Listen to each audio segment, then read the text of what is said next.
Hindi short hand की practice dictation 80 शब्द प्रति मिनट गति से डिक्टेशन 5 सेकंड में शुरू होगी।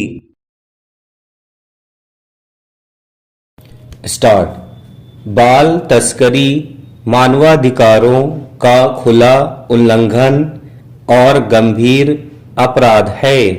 यह इस कड़वी सच्चाई की याद दिलाता है कि भले ही कानून की दृष्टि में दास प्रथा को समाप्त कर दिया गया हो, लेकिन व्यवहार में यह आज भी नए और भयावह रूपों में मौजूद है। भारत में जहां एक सशक्त संविधान और बच्चों की सुरक्षा के लिए अनेक कानून मौजूद हैं, वहां बाल तस्करी जैसे अपराध गहरी संस्थागत विफलताओं और सामाजिक उदासीनता को उजागर करते हैं। पिछले वर्ष दिसंबर में सर्वोच्च न्यायालय के एक महत्वपूर्ण निर्णय में इस भयावह सच्चाई की ओर देश का ध्यान दिलाने की कोशिश की गई। शीर्ष न्यायालय ने बाल तस्करी को अत्यंत विचलित करने वाली वास्तविकता बताते हुए रेखांकित किया कि संगठित गिरोह आज भी बच्चों के अधिकारों का हनन और उनका शोषण कर रहे हैं।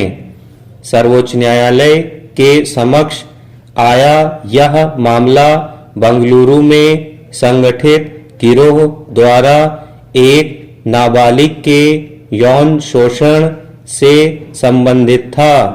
न्यायालय ने अनैतिक देह व्यापार निवारण अधिनियम के तहत दोषियों की सजा को बरकरार रखते हुए कहा कि इस प्रकार के अपराध मानव गरिमा और प्रत्येक बच्चे को शोषण से बचाने के राज्य के संवैधानिक वचन की नींव पर सीधा प्रहार करते हैं।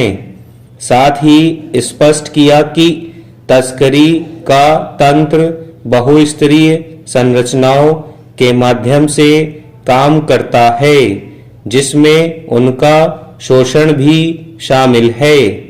ये गिरोह अक्सर गरीबी, असमानता, पलायन तथा प्रशासनिक व्यवस्था एवं सामाजिक आर्थिक कमजोरियों का फायदा उठाते हैं।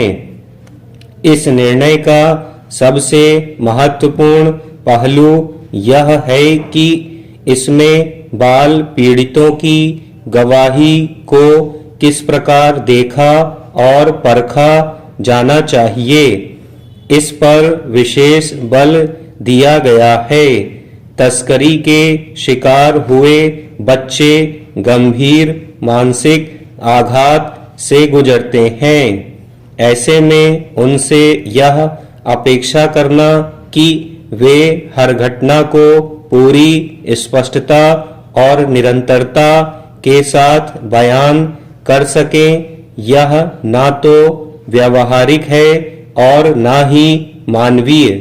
भय, सदमा और समय के अंतराल के कारण उनके बयान में कुछ असंगतियां होना स्वाभाविक है।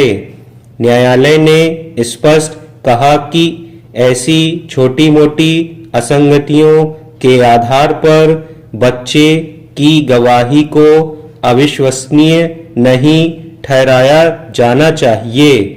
साथ ही यह भी दोहराया कि यौन तस्करी के शिकार पीड़ित बच्चे प्रत्यक्ष साक्षी होते हैं और उनकी गवाही को पूरा सम्मान दिया जाना चाहिए।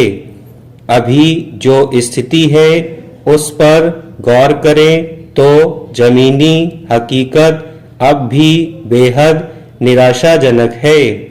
केंद्रीय गृह मंत्रालय की ओर से संसद में प्रस्तुत आंकड़ों के अनुसार वर्ष 2018 से 2022 के बीच भारत में मानव तस्करी के 10,659 मामले दर्ज किए गए। स्टॉप।